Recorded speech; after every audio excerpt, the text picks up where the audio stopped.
We are the Hiveminds representing Appalachian State University.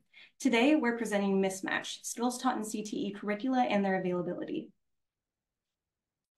So in our introduction, CTE pathways teach students real-world skills and practical knowledge. Students can choose pathways to specialize in, preparing them for a desired career path.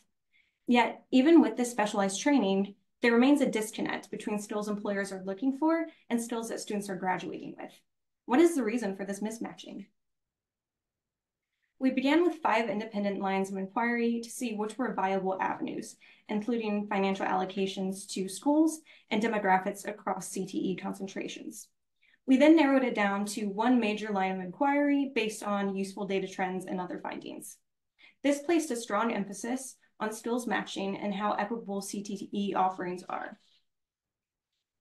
And this leads us to 2 major data-driven insights that we will focus on for the remainder of this presentation. The first is that certain CTE pathway clusters are associated with more skills that are highly requested in the job market.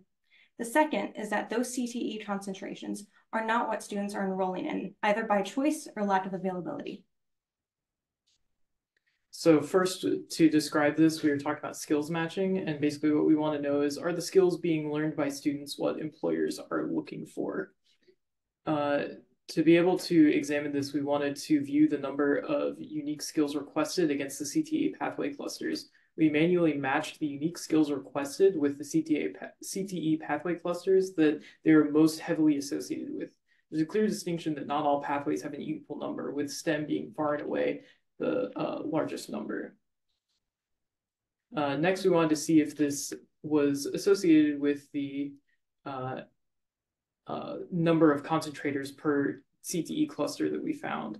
We wanted to see if this distribution held true also with specific Title I status, and notice that there wasn't a huge difference except for the fact that health was definitely something that came up across the top of the CTE clusters, while STEM was towards the middle, even though it had the most skills.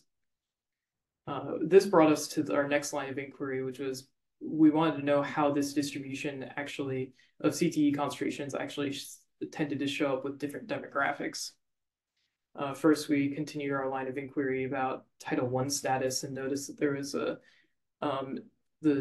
similar distribution whether or not students were in a Title I served school based on what CTE clusters that they chose. We moved on to concentrators by race and sex and found that race did not seem to heavily affect our outcomes, but sex absolutely did. Most notably, health science and STEM were split across between males and females.